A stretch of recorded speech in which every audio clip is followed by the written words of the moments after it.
In my book, Physics of the Impossible, I mentioned the dazzling forms of technology that we may have in the future, but I'm also careful to point out that there are wild cards.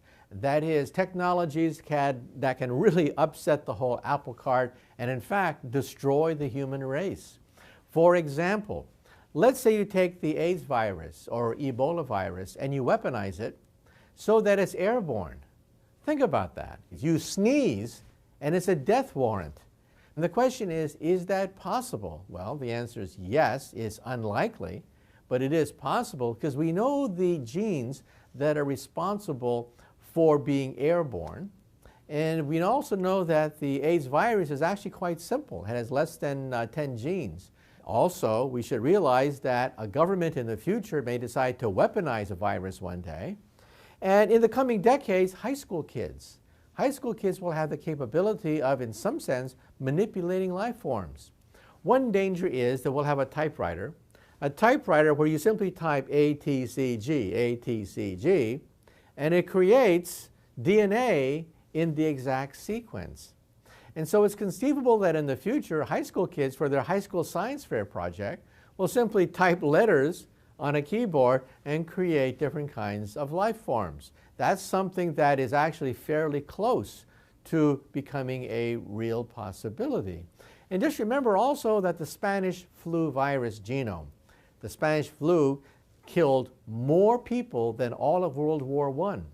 Its genome is published on the web. You can download the genome of one of the greatest killers in the history of the human race. And when people have typewriters by which they can type ATCG and create practically any kind of DNA they want, then we begin to realize that this technology may become so cheap, so available, that perhaps by chance or by intention, a super virus will be created that can wipe out most of humanity. And then on the physics front, there's another nightmare, and that is laser enrichment of uranium. When the United States first began to enrich uranium, we did it the hard way. We created this gigantic plant in Tennessee, and we had these huge hundreds of miles of pipes by which we took uranium hexafluoride, shot it through with a tremendous amount of electricity, and then slowly separate out heavy uranium hexafluoride from light uranium hexafluoride, and that's how we built the atomic bomb. Today, you can do it with ultracentrifuges, simply by spinning uranium in liquid form. The heavier form of uranium, U-238, goes to the bottom. The light U-235 rises to the top, and that's how you can make atomic bombs using ultracentrifuges. Now, there's a third way. The third way is with laser beams.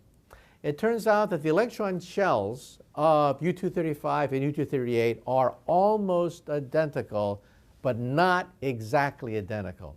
By the laws of quantum mechanics, the energy levels of U-235 are slightly misaligned to the energy levels of U-238. You can create a laser beam with exactly the energy of the difference between these two, so that you can activate one but not the other. In other words, laser beams can be used to zap these atoms and separate out U-235 from U-238. Well, this means that in some sense, somebody in their basement at some point in the future might be able to build a separation device to create U-235. That's a nightmare that we don't have yet, but it's a nightmare that we will have in the coming years as the price of laser enrichment of uranium starts to go down. A third thing to worry about is global warming.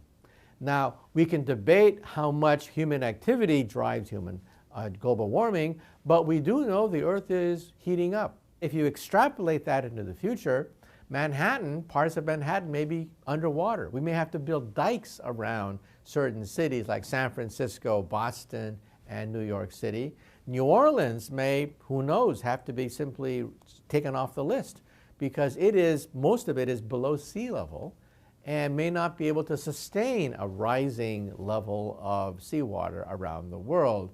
Also, the United States Pentagon commissioned a report from the Global Business Network asking what is the worst case political military scenario if global warming gets out of control.